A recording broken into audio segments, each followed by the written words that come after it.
At my brother's wedding, I stood outside the venue I had paid for $30,000 worth of planning deposits and effort. My name was on every contract. The food, the flowers, the venue, the cake, even the damn chair covers, I paid for it all. I didn't ask for praise. I didn't even expect a speech. I just thought I'd sit quietly in the back, watching my only sibling marry the woman he claimed to love. But when I arrived, dressed modestly, smiling, carrying a thoughtful gift, his bride stepped toward me with a look that could freeze blood. She looked me dead in the eye and said, "You don't belong here." She didn't whisper. She didn't wait until we were alone. She said it loud enough for two guests and my own mother to hear. And my brother, he just stood there, didn't defend me, didn't flinch, just let me walk away like a stranger. They thought I'd cry, maybe cause a scene. But I didn't. I walked away calmly, sat in my car, and opened my phone. Within 10 minutes, I had canceled every service tied to that wedding. Because here's the truth, you don't tell the person who paid for your big day that they don't belong and expect everything to go as planned. You're about to hear the full story of how I turned their dream wedding into a complete disaster. And trust me, the part where the guests show up to an empty venue. That's not even the best part. Stay with me. My name is Claire Preston. I'm 38, single, and I run a small but successful accounting firm in Portland. On paper, you'd probably say I have my life together, decent income, a quiet home, and no major scandals to my name. But if you ask my family, I've always been the responsible one, not the favorite. And there's a world of difference between those two. Growing up, my younger brother Daniel was the sun around which our family revolved. He was the baby, the golden boy. Smart not particularly. Hardworking when he felt like it. But charming always. Even when he forgot to feed the dog or brought home detention slips, he was met with excuses. "He's just a boy," my mother would say, laughing it off. "Let him be." You were never like that, Claire. No, I wasn't. Because I wasn't allowed to be. From the time I was 9 and Daniel was 4, it became crystal clear that my role in the family was to accommodate, to be patient, to give way. My mother's favorite phrase was, "Claire, you're older, you should know better." Whether it was letting Daniel have the last cookie, staying quiet when he broke my birthday gift, or pretending not to mind when he was praised for things I'd done. First, my life became a series of quiet forfeits. A lifetime of that's just how families work. By high school, the gap between us was undeniable. Daniel struggled to stay afloat academically and socially, yet every milestone he hit was treated like a miracle. I graduated with honors, got into a top university on a scholarship, and my parents barely made it to the ceremony. My father had to work, my mother had a cold, and Daniel had baseball practice. I remember sitting in my cap and gown watching other families swarm their kids with flowers and hugs, while I smiled politely and told myself it didn't matter. It did. It mattered a lot. Still, I never said a word. That was my role after all, quiet, self-sufficient Claire. The one who didn't need praise, didn't need help, and certainly didn't need to make a scene. So I buried the resentment, told myself Daniel just needed more attention, that maybe if I kept showing up, they'd see me too.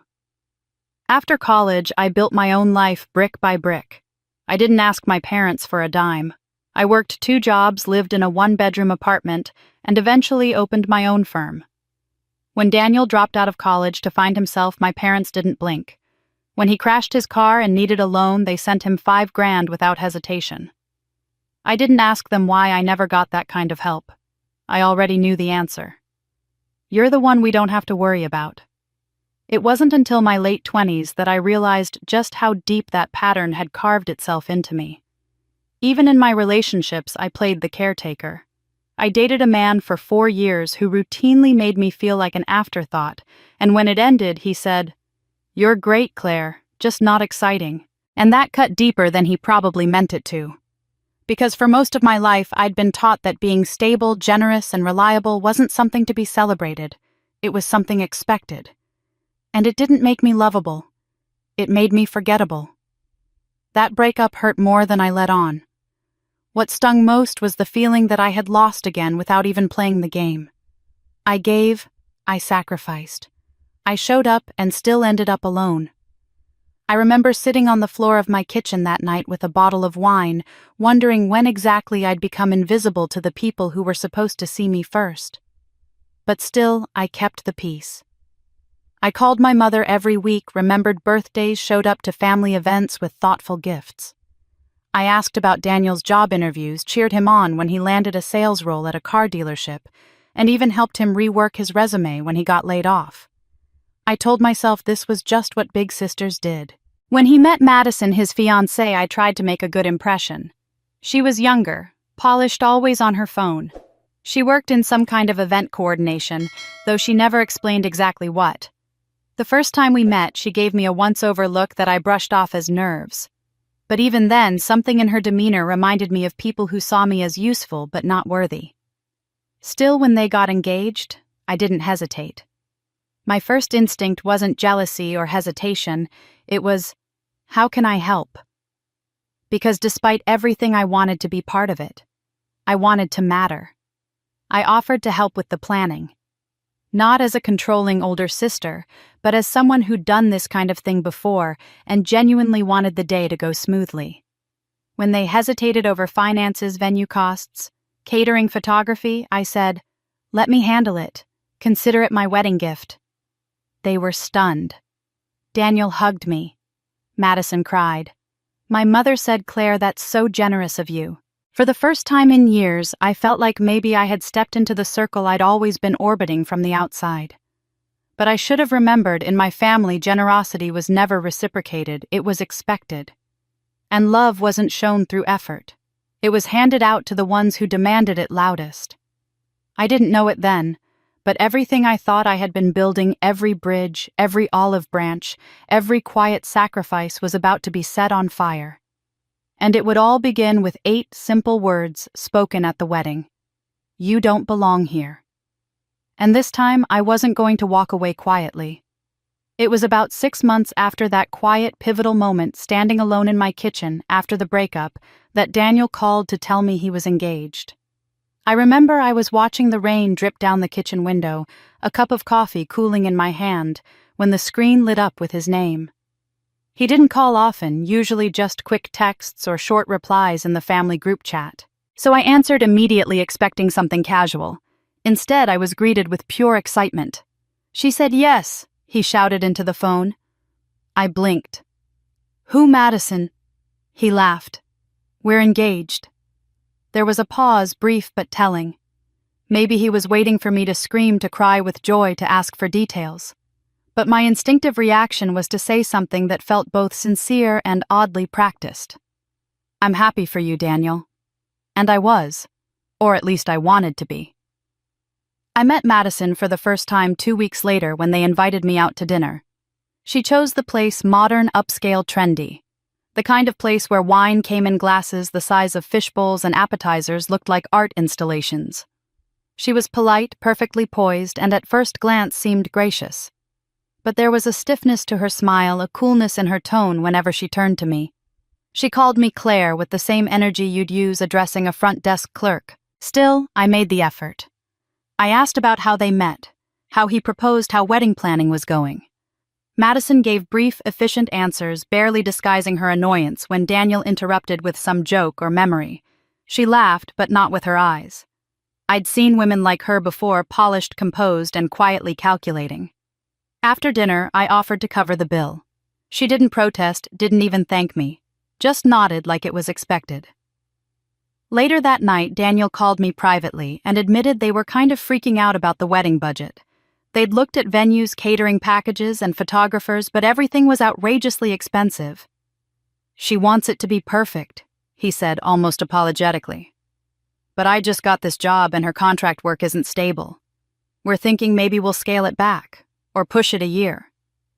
I listened in silence for a few seconds, and then I surprised even myself. "You know what I said? Let me help." There was another pause, but this time it was heavy with disbelief. "I mean it," I continued. "Let me cover it. As your sister, and as someone who wants to see you happy, I'll pay for the wedding. You're serious." "Completely. Venue, catering, cake, photography, flowers, whatever you two want. No strings attached. Think of it as my gift." I heard his breath catch. Claire. I don't even know what to say. You don't have to say anything. Just promise me one thing. What's that?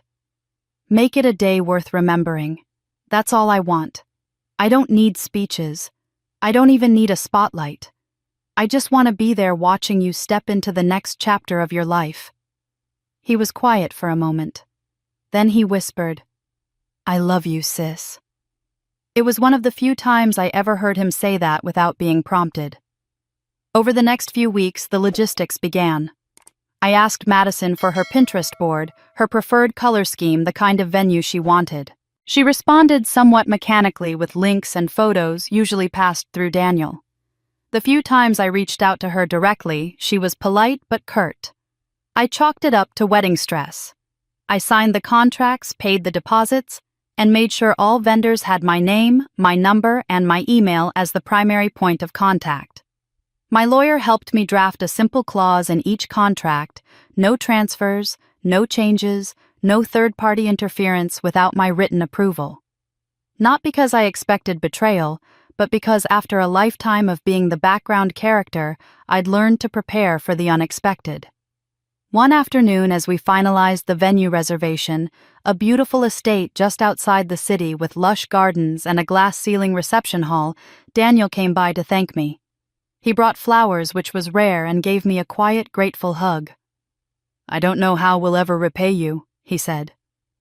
You don't have to, I told him, meaning every word. I don't need anything except to see you happy. That's the only return I want. That was the moment I said the words that would later echo in my head louder than any argument. I don't need credit, Daniel.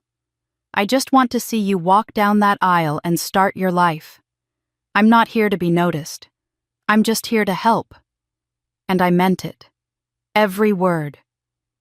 At that moment, I believed I was doing something generous, something sisterly, something right. I had no idea that this simple act of love would be the very thing they'd use to push me out. But that realization wouldn't come until much later. At the time, all I could feel was hope, a warm, growing sense of purpose. Looking back, I should have paid closer attention to the way Madison's eyes barely met mine, the way her thank yous always came secondhand, the way her smile never quite reached past her teeth. But I didn't. I had just handed over the keys to a perfect wedding, and in return, all I asked for was a place in the room. The week after I signed the last vendor contract, I got a call from Madison. Her voice was unusually sweet, almost performative. I wanted to ask you something, she said. Something special. I was standing in the break room at my office holding a microwaved lunch I no longer felt hungry for. Of course, I replied. What is it? I'd love for you to be my maid of honor.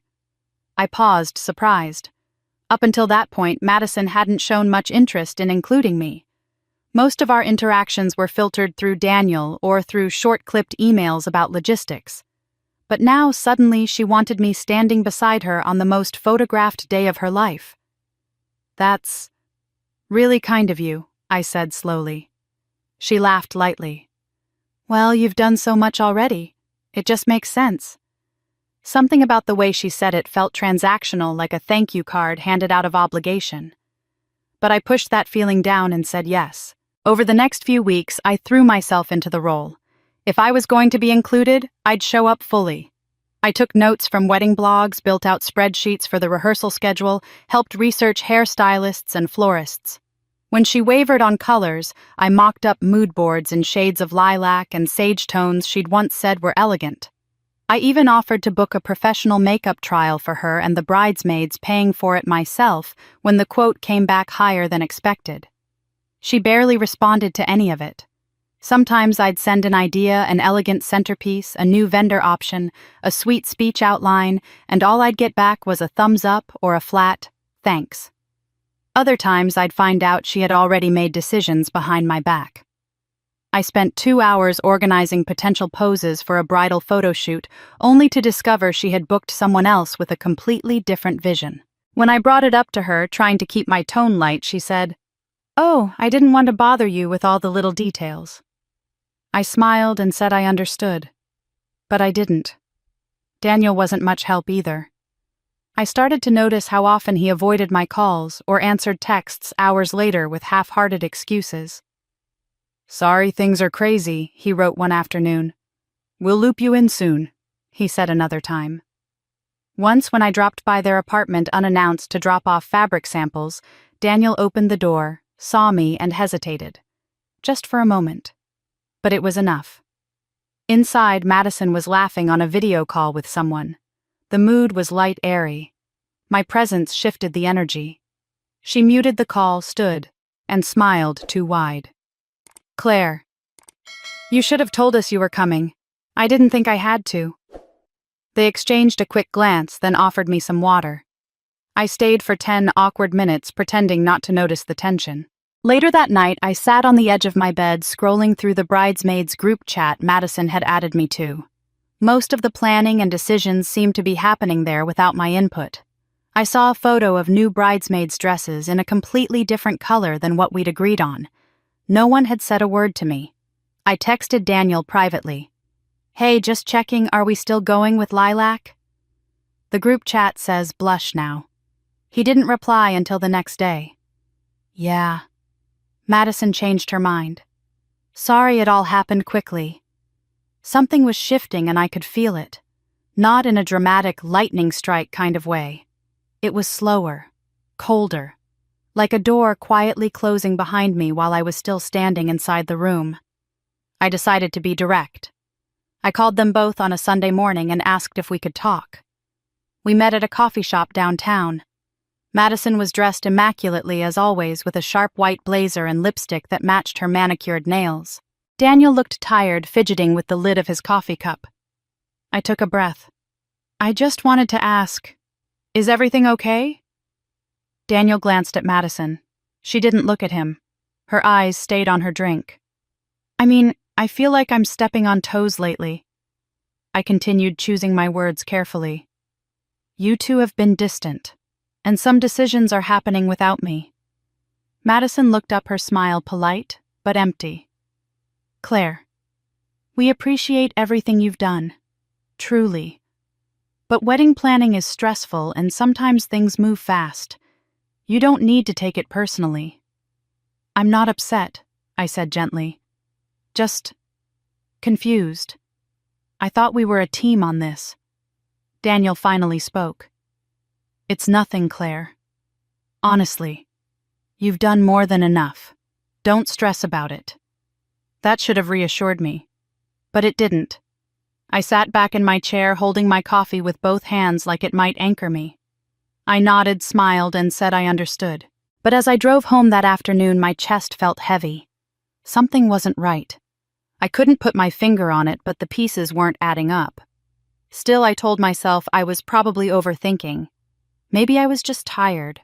Maybe it was normal for brides to get controlling, for grooms to tune out, for things to feel messy before the big day. So I let it go. Because at that point, I still believed the best in them. And I still believed I had a seat at their table. A week passed after that coffee shop meeting. I had convinced myself things would level out, that maybe I had been overthinking, that the awkwardness would fade once the stress of wedding planning settled. So I kept checking the group chat occasionally, shared an idea, and tried to remain hopeful. Then one evening, as I was cleaning up dinner and scrolling through my phone, I saw it. Madison had just posted a new photo on Instagram. It was a bright, heavily filtered selfie of her and another woman I vaguely recognized from one of the bridal fittings. They were holding champagne flutes, all glammed up, standing under a string of fairy lights. The caption read, "My maid of honor. Couldn't imagine this day without you." My hands froze mid-scroll. I read it again, then a third time, thinking maybe I had misunderstood. But the meaning was painfully clear. It wasn't me. No call, no message, no explanation. Just replaced. Publicly. Quietly. As if I had never been part of it in the first place. I sat there staring at the screen, heart pounding. I scrolled through the comments, people congratulating Madison, complimenting the new maid of honor. Not a single mention of me. Not a word about the switch. I was erased without warning. I called Daniel immediately. It rang 4 times before he picked up his voice casual like nothing had happened. "Hey, Claire, everything okay? Did you see Madison's post?" There was a pause. "Yeah. Why didn't anyone tell me?" He sighed like I was making something bigger than it needed to be. "Look." Madison felt like she needed someone closer. You know, like a best friend, not just family. "I was the maid of honor," I said slowly. She asked me. "I've been helping with everything. Planning payments, timelines, I know, and we really appreciate that he cut in quickly. But this is more of a symbolic thing for her. You're still invited. You'll have a seat at the ceremony." My throat tightened. "A seat?" "You know what I mean," he said, brushing it off. "You're still family." That word rang in my ears like a mockery. I hung up shortly after. He didn't try to call back. That night I lay in bed unable to sleep, staring at the ceiling while the weight of it all pressed down on my chest. It wasn't just about the title. It was about being discarded without so much as a conversation. About being used for my support, my time, my money, then cast aside when the spotlight came. The next day I drove over to see my mother. I needed something support, understanding, anything. She was sitting in her armchair flipping through a magazine when I told her what had happened. Her reaction was not what I expected. She sighed, didn't even look up. "Claire, don't make this about you. I'm not. But don't you think it's strange that she didn't even tell me she's under stress? It's her big day. Maybe she just needed someone she's known longer. I've paid for everything, Mom, and that was generous of you. But you did it out of love, right? So don't hold it over them. Sometimes it's best to just let things go. As long as the wedding happens peacefully, that's what matters." Her words stung in a different way. They confirmed what I had always known but never wanted to face. To them, my job was to give, quietly, without complaint, without recognition. Even now, even when I was clearly wounded, I was expected to stay quiet, to be mature, to let others take the spotlight no matter how much it cost me literally and emotionally. I nodded slowly, not because I agreed, but because I knew nothing I said would change her mind. She saw any pushback as drama, any hurt feelings as weakness. In her eyes, I was still the big sister who needed to keep the peace. When I left her house, I didn't cry. Not right away. I drove home in silence, parked the car in the driveway, and just sat there. Only when the house was dark and I was alone did it hit me. A quiet kind of grief. The kind that didn't come with tears or sobs. Just a numb ache that wrapped around my chest and made everything feel heavier. They hadn't just changed the title. They had changed the message. I wasn't important enough to be informed. I wasn't worthy of an explanation. I was good enough to fund the fairy tale, but not good enough to be part of it. 3 days passed. I hadn't spoken to Daniel. I hadn't looked at Madison's social media. I was failing really to get back to normal, to act like I hadn't just been erased from my own brother's wedding story. Work helped a little, but the ache sat low in my chest like something too heavy to swallow. I kept going over things in my head, looking for a moment where I might have misread the situation. But everything pointed to one truth: I had been replaced, and no one cared enough to explain why. Then, on a quiet Thursday afternoon, Vanessa called. Vanessa had been my friend since college, though we'd drifted over the past few years. Life-work distance, it happens. But when I saw her name flash across my phone, I picked up immediately. Her voice was warm but hesitant. "Claire. Hey, I just saw Madison's wedding post. I didn't know you were involved." I laughed dryly. "I was. I'm not anymore." She hesitated again, the way someone does when they know what they're about to say is going to open a wound. "I need to tell you something. And I'm sorry I didn't put it together earlier." I sat up straighter. "What do you mean?" "It's about Madison," she said quietly. I realized something. "Do you remember when you and Eric broke up, Eric?" His name hit me like a slap. He was my longest relationship, the one I had pictured a life with. We had been together for nearly 3 years before he ended things abruptly. No cheating, no big fight. Just said he'd fallen out of love. I'd spent months blaming myself, wondering if I'd been too demanding or not enough. "Yeah, of course I remember," I said, cautiously. Vanessa took a breath. "After you two broke up, I ran into him at a bar. He was with someone. I didn't think much of it at the time, but now seeing Madison's face on all these wedding posts, it clicked." There was a long pause before she said it. "Claire, I'm almost certain the woman he left you for was Madison." I didn't speak. My mind was racing, flipping back through hazy memories, trying to match details. I remembered Eric acting strange that last month, going out late, changing his passwords, deflecting any serious conversation. I remembered one time he left his phone face down on the counter, and when it lit up, I'd seen a name I didn't recognize. M. I thought it was a coworker. "Are you sure?" I asked, my voice tight. "I'd bet on it," Vanessa said. "And the timing matches. She was living in the same neighborhood, working at that marketing firm downtown. I should have told you sooner. I just didn't connect the dots." Everything around me suddenly felt louder, the fridge humming, a car passing outside, the tick of the clock on the wall. I felt cold. "She knew who I was," I said, almost to myself. "What Madison?" I whispered. "She knew I was Eric's ex. From the beginning. She knew I was Claire." My heart pounded in my ears. Images raced through my mind. Her polite smiles, her distant eyes, the way she'd always been, just a little too composed, too rehearsed. I'd thought she was simply uptight, but now I saw it for what it was: control. She had played a long game. She hadn't just removed me from the bridal party out of preference. She had never wanted me there to begin with. She knew who I was and still said yes when Daniel introduced us. She let me fund her entire wedding, knowing full well what she had done to me years before. I stood up, pacing, adrenaline beginning to rush in my limbs.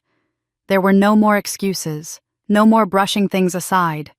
This wasn't an oversight. This wasn't a bride stressed about linens. It was deliberate. Everything, the sudden switch of maid of honor, the silence, the distance from Daniel, now made terrifying sense.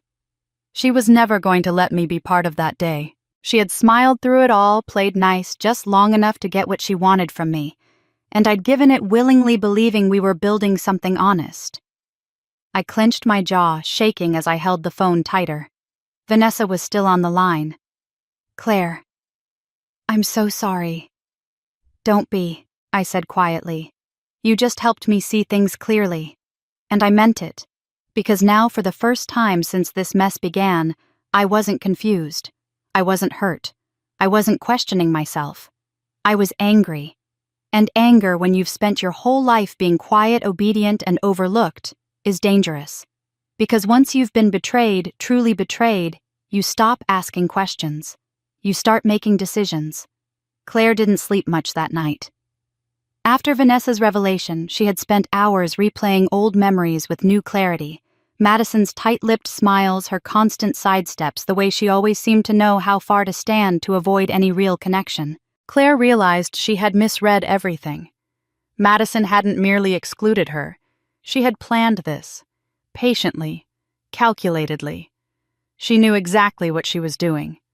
The morning air was still when Claire woke up, her eyes gritty but her mind frighteningly clear. She didn't cry. She didn't pace the room. She simply showered, dressed, and made a pot of coffee. She had a quiet day ahead, and she was going to make every minute count.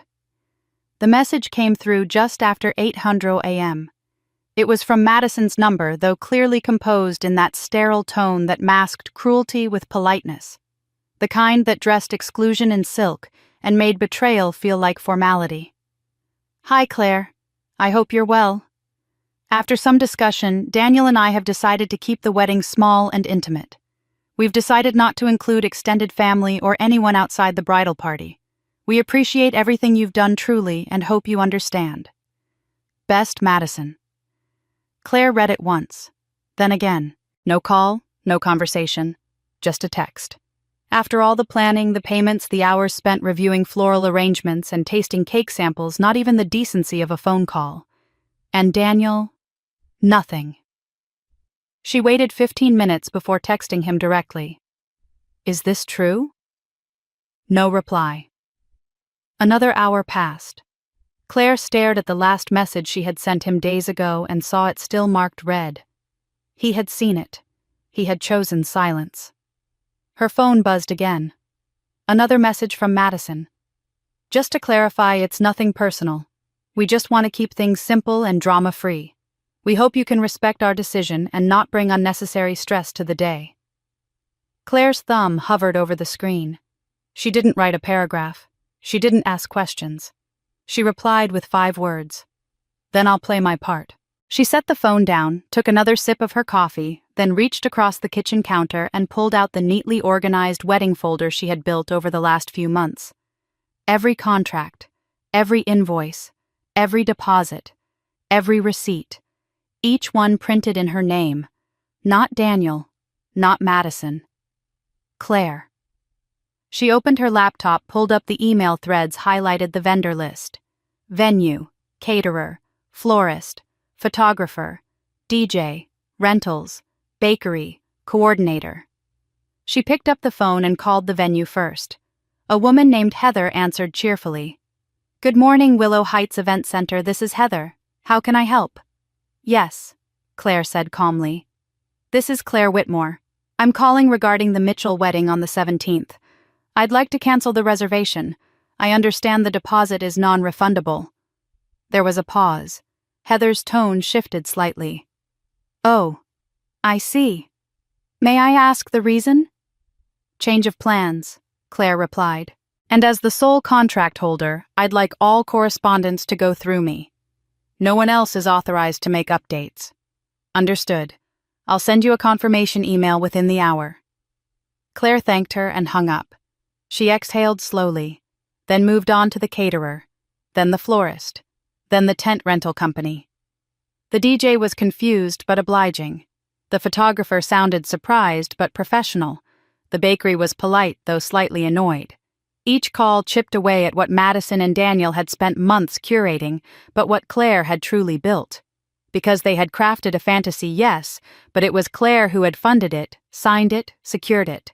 And now with a steady surgical hand she was dismantling it, not with rage, not with screaming, with precision. By early afternoon it was done. Claire stood in her kitchen looking over the notes she had jotted down on a yellow notepad. A dozen names crossed out, times noted, emails confirmed.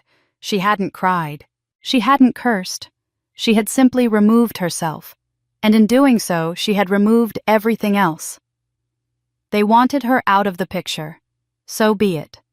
She would erase her presence so thoroughly they'd feel the cold of her absence like a windstorm. Because there's something people forget about the quiet ones. We don't explode. We don't perform. We calculate.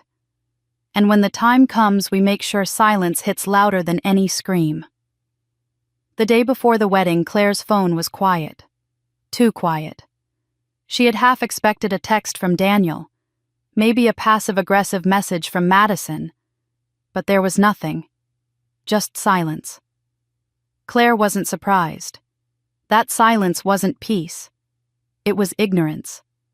They still didn't know. Somewhere around noon it began. Daniel had gone to the venue to meet with the planner for a final walkthrough. It was supposed to be a brief stop just to confirm setup and run through timing. Instead, he was greeted by a locked gate and a confused groundskeeper. No wedding here tomorrow, the man had said. The reservation was canceled days ago. Daniel thought it was a mistake. He made calls. No one picked up. He drove around to the back entrance only to find the lawn bare. No tents, no floral trucks, no deliveries, no activity, nothing. It hit him then. Not just that something was wrong, but that everything was gone.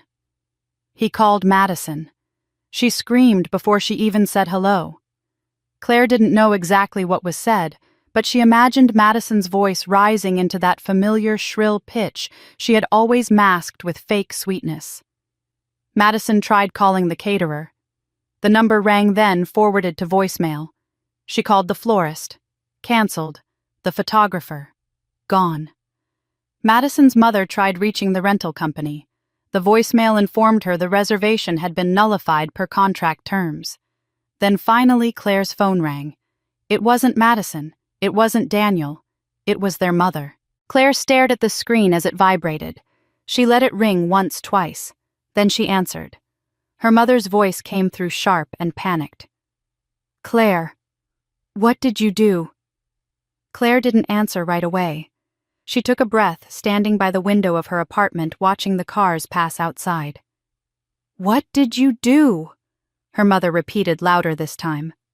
Daniel said the wedding is ruined. Everything's been canceled. Are you behind this? Claire's voice was steady. Calm. Almost too calm. You should ask the people you chose to defend instead of me. Her mother paused. Claire, this is your brother's wedding. Claire's voice dropped an octave. Yes, the one I paid for. The one I was uninvited from. You're overreacting, her mother hissed. This is Madison's big day. You've made your point. No, Claire cut in, her voice steel now. I haven't, not yet. There was a silence so thick it felt like it hummed. Her mother's tone changed. They're talking about legal action. Daniel's lawyer cousin said you could be liable for damages. Claire walked to her kitchen, picked up the wedding folder still sitting on her counter. She opened the front pocket and pulled out the stack of signed contracts.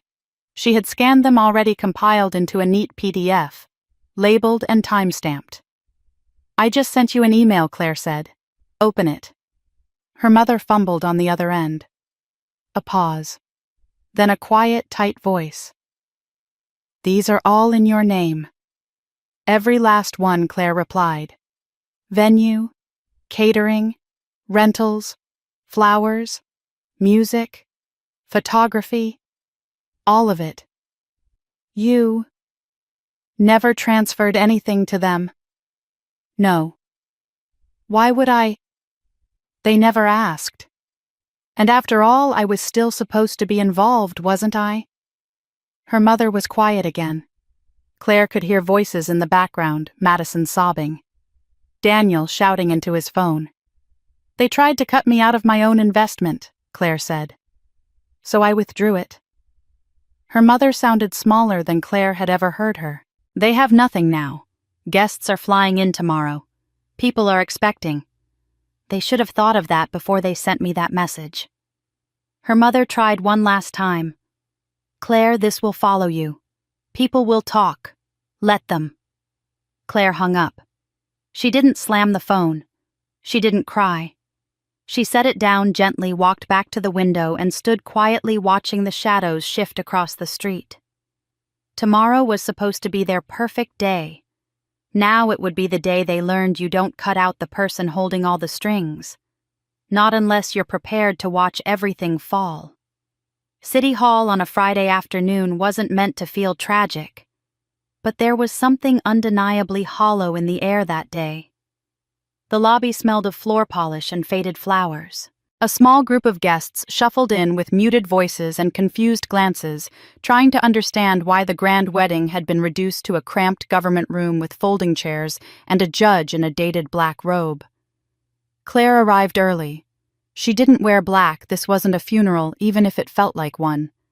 She wore a simple navy blue dress, elegant and understated. No makeup, no jewelry, no fanfare. She stood in the back of the room, unnoticed by most, and she preferred it that way. The room held no music, no decorations. Just a row of metal chairs, a long table with a few documents, and a bouquet that looked like it had been picked up at a grocery store. The guests whispered among themselves. Some looked irritated, others bewildered. The older relatives in particular seemed confused, clearly expecting something grander. Madison entered first, clinging tightly to Daniel's arm. Her hair was pulled up hastily, makeup slightly smudged around her eyes. Her expression was tense, her smile forced. Daniel looked worse, pale, withdrawn eyes darting as if searching for an exit. Claire didn't say a word. She didn't need to. She simply stood at the back wall, arms crossed, gently watching. The ceremony began without much preamble. The officiant cleared his throat and started reading from the standard script. No music, no processional. Just words that felt increasingly empty. Claire noticed the sideways glances. people whispering as they recognized her. She could see it in their eyes, questions forming, confusion mounting. Some guests looked down at their programs as if the paper might offer answers. But there were no programs. Nothing had been planned. Then came the moment no one expected. Beverly Linda Daniel and Claire's aunt stood up in the second row. 72 years old, widowed twice, with a personality that once got her banned from bingo night for aggressive honesty. She didn't raise her voice. She didn't need to. She simply looked at the bride and groom and said, "Is no one going to say anything?" The judge paused mid-sentence. Everyone turned. Madison froze. Beverly folded her arms. "You kicked out your sister, the one who paid for everything. She's standing right there, and we're just supposed to sit here and pretend this isn't humiliating." A sharp inhale swept the room. Daniel looked like someone had struck him in the chest. Madison opened her mouth, then closed it. Her face turned a shade paler. Beverly continued unshaken. "I canceled my hip surgery to attend your wedding. I was told it'd be at Willow Heights. I brought a new dress, spent money on a hotel. And now we're all sitting in a courthouse because you couldn't be decent to the person who made it all possible." A few people murmured. Claire saw Uncle Richard nod slowly in agreement. Still, she didn't speak. She simply held Beverly's gaze, offering the faintest smile. "A thank you without words," Madison finally whispered. "We didn't mean to." But Beverly cut her off. "No. You meant every bit of it. Don't you dare insult our intelligence. Claire didn't even have to show up today." But she did. And the way you're looking at her right now, like she's the problem. Shame on you. Daniel's shoulders slumped.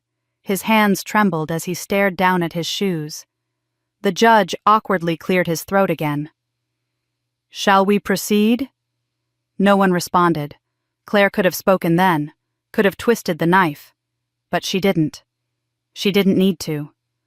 The room had turned, not in fury, in disappointment, in quiet recognition that something had been lost that no vows could recover. The ceremony limped forward. The words were spoken. The papers signed. No applause, no joy. Just a cold, bureaucratic ending to what had once been a dream. As the couple posed reluctantly for a photo outside City Hall, Claire stepped out the side entrance. She didn't linger. She didn't say goodbye. Her silence was louder than any speech. And for once, Daniel wasn't the golden child. Everyone had seen the truth. And it had walked out the door in a navy dress, head held high. Claire didn't expect to go viral. She hadn't even known a video existed until her coworker texted her Monday morning with the words, "Girl, you're on TikTok. And it's glorious." The video had been posted by one of the younger cousins, a tech-savvy teenager, who had recorded the now infamous moment at City Hall when Aunt Beverly stood and publicly called out Daniel and Madison.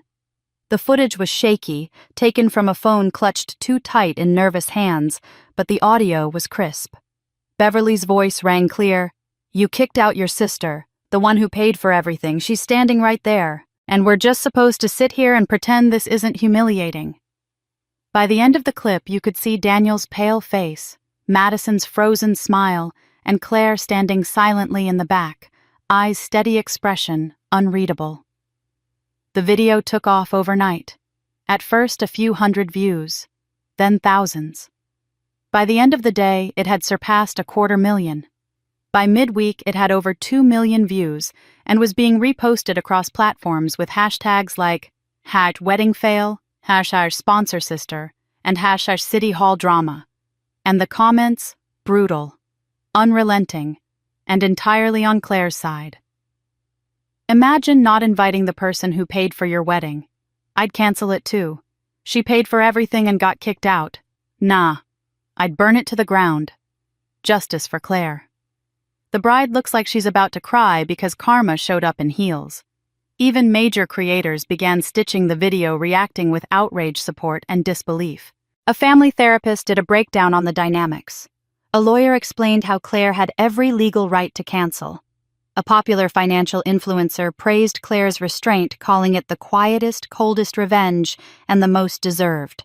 Madison's social media turned into a war zone. Her Instagram, once carefully curated with filtered photos and cheerful captions, was flooded with angry comments and sarcastic emojis. She tried turning off comments, then tried making her account private. But the internet doesn't forget. Screenshots circulated anyway. Her follower count began to drop. Brands she'd hoped to collaborate with quietly ghosted her. Even friends from her bridal party unfollowed her publicly, one of them captioning their action with "Can't stand behind that kind of behavior." Daniel didn't fare much better. While he wasn't very active online, his workplace was buzzing. The video had made it to a Reddit thread that one of his coworkers followed, and by Tuesday, someone had printed out a meme from the video and pinned it to the break room bulletin board. He walked into hushed conversations. People lowered their voices when he entered a room. One colleague joked during lunch, "Hey Dan, if I buy you coffee, do I get to sit with you or will I get uninvited next week?" Daniel didn't laugh. He stopped coming in by Thursday. Claire stayed quiet. She didn't comment, she didn't repost, she didn't defend herself or fuel the fire. She didn't need to.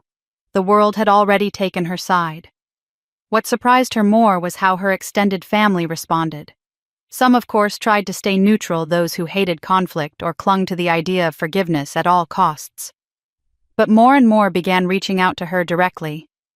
"Aunt Jean left a voicemail. I always thought you were the backbone of that family.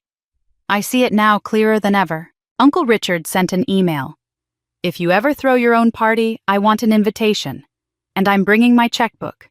Even her father, stoic, difficult, rarely expressive, called one evening. He didn't apologize directly, but he said, "I didn't see it before. I do now. And I'm sorry you had to be the one to show us." For years, Claire had felt like a shadow in her own family. Someone expected to give to support to disappear when convenient. Now, for the first time, her absence had weight. Her silence had power, and the world quite literally had taken notice. Claire didn't expect to see him again, at least not this soon and not like this. It was a rainy Tuesday when Daniel showed up. No warning, no text, just a quiet knock on her front door. When she opened it, he stood there in jeans and a hoodie that clung damp to his shoulders, hands stuffed deep in his pockets, eyes red-rimmed and tired. She didn't say anything, just stepped aside and let him in. He didn't sit right away. He lingered by the entryway like a guest, unsure he was welcome. She returned to the living room and resumed folding laundry on the couch, not rushing, not performing, just letting silence stretch long enough to force him to gather courage. Finally, he spoke. "I messed up." Still, she didn't answer. He tried again. "You were right about her. About everything." She didn't look up, but he could tell she was listening. "I knew she didn't like you," he said, voice quiet. "Even before the engagement. She said you were intimidating, that you took over every room. She called you cold, distant, said you always made her feel like she was less than." Claire turned over a sweater in her lap. She said nothing. Daniel continued pacing slightly. "At first I defended you. I told her you were just reserved, strong. But then she started asking me not to invite you to certain things. Said she wanted to keep the wedding small, simple, peaceful. She said she wanted a drama-free day and you brought history." His voice cracked slightly on that last word. Claire looked at him then. Not angry, not heartbroken, just tired. "I didn't push back hard enough," he admitted. "I was scared. I thought if I stood up to her, she'd call it off. I thought I could keep peace between both of you, that if I just let it slide, things would settle down." He paused. But they didn't. Claire finally spoke. Her voice was calm even. "You let her erase me." Daniel swallowed hard. "I did." For a moment, there was only the sound of the rain tapping the window. Claire folded another shirt. "I found out something yesterday," he said more hesitantly now. "Something I should have known a long time ago." She didn't ask. She waited. Daniel exhaled slowly. She's still been talking to Ben. That made her still. Just for a second. Ben. The name landed between them like an old wound splitting open. Claire's jaw tightened, but she didn't interrupt. Daniel continued his words, halting now. I saw a message. On her iPad. I wasn't snooping, she left it open. It wasn't just a, hey, how are you? It was flirty. Familiar. She told him she missed talking to someone who really understood her. Said he was the only one who ever really made her laugh. He looked at Claire directly now. I didn't know. I swear, Claire. I wouldn't have if I'd known back then. You would have married her anyway, she said, cutting in for the first time with intention. Not accusing, not emotional, just factual. Daniel dropped his gaze. I don't know, he whispered. They sat in silence again. Claire placed the last folded towel on the pile beside her, then leaned back against the couch. I didn't come here to beg, he said. I needed to tell you I was wrong, that I failed you, as your brother. She studied him. This boy she'd helped raise. The boy who used to beg her to check under his bed for monsters. The man who had become a stranger to keep the peace with someone who couldn't even keep loyalty straight. Finally, she said, You knew how much he meant to me. I did, he said, eyes shining. And I let her into our family anyway. And then I helped her push you out of it. He rubbed his face with both hands, ashamed. I don't deserve forgiveness. But I didn't want you to hear about Ben from someone else. Claire nodded once. It was not forgiveness. But it was something. He stood then, not expecting to be asked to stay. I won't bother you again. Thank you. For telling the truth when no one else would. He turned toward the door, then stopped. She never deserved what you gave her. But I did. And I threw it away. Claire remained seated still and calm. And when the door clicked shut behind him, she closed her eyes for just a moment, not to cry, but to breathe. Not everything broken needed to be fixed. Some things only needed to be understood. The next day, Claire met Vanessa for coffee. They hadn't sat down like this in months, not since before all the madness before Madison and Daniel's engagement had thrown a quiet grenade into Claire's already strained family ties. They chose a small place tucked behind an old bookstore, the kind of cafe where the music was soft and the booths creaked with age. Vanessa ordered chamomile. Claire didn't order anything at all. She stared at the steam rising from Vanessa's cup and said quietly, I knew. Vanessa looked up, knew what Claire's voice didn't waver. That Madison was the girl Ben left me for. I knew it months ago. Vanessa set her tea down slowly. You never said a word. Claire nodded. Because what would have changed Daniel wouldn't have believed me. My mother would have told me to let it go.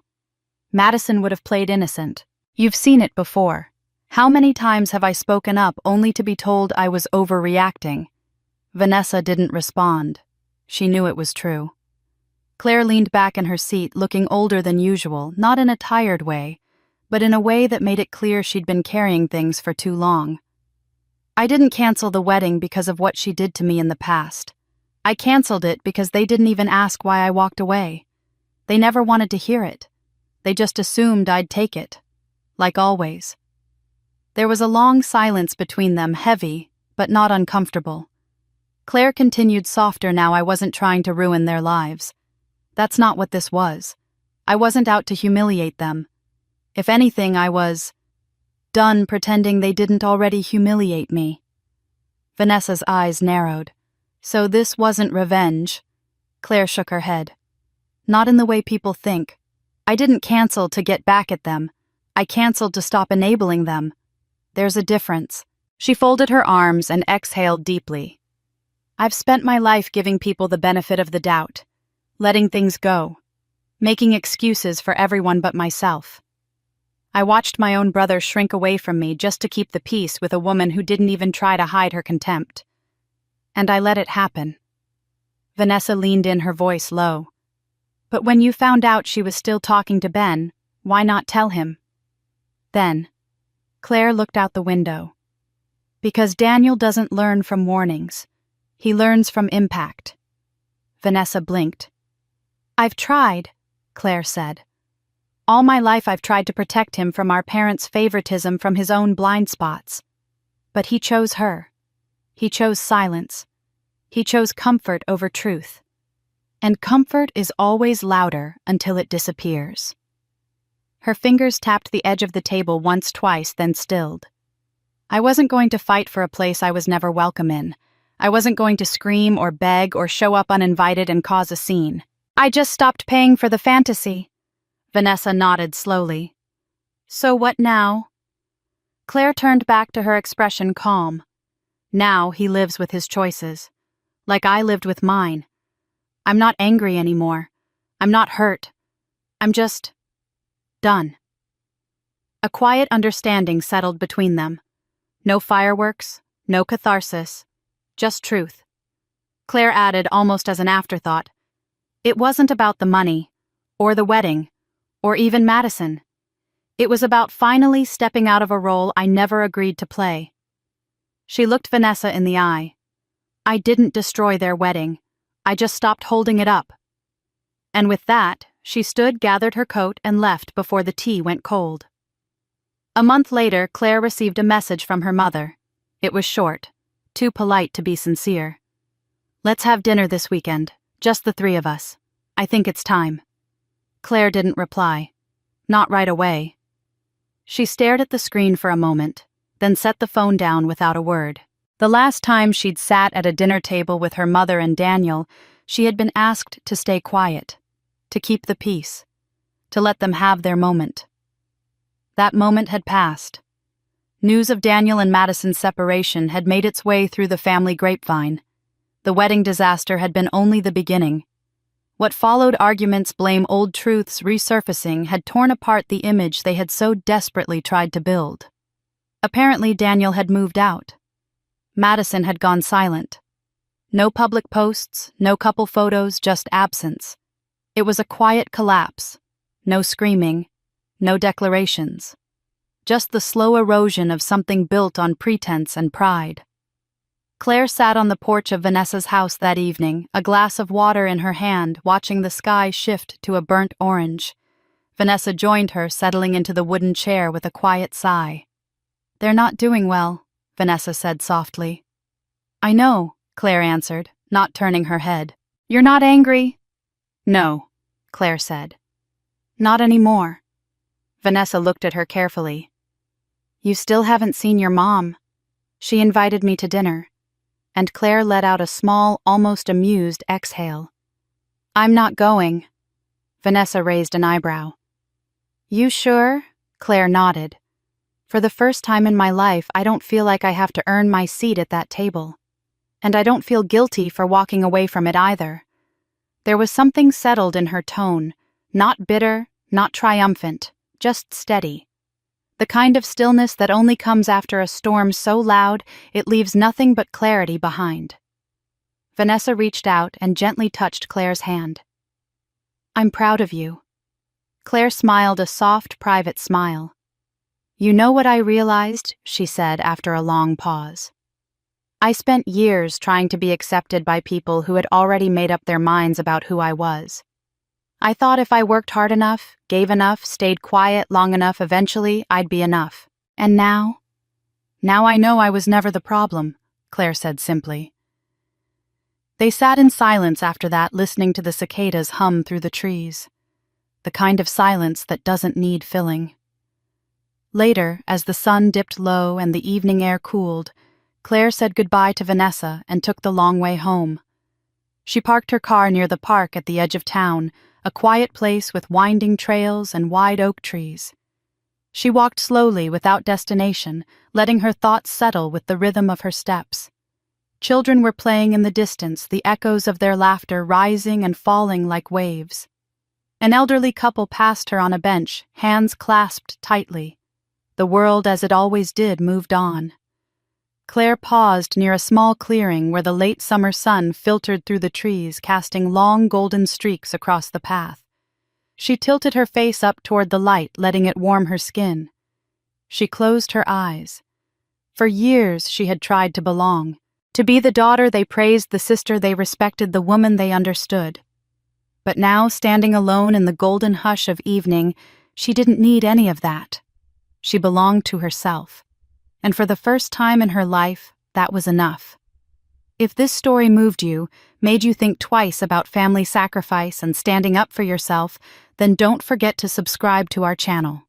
We bring you real, raw, and emotional stories that hit close to home, because sometimes fiction tells the truth better than facts ever could. What would you have done if you were in Claire's position? Would you have canceled the wedding, or stayed silent to keep the peace? Share your thoughts in the comments below. We read everyone. Your voice matters here, and we want to hear it.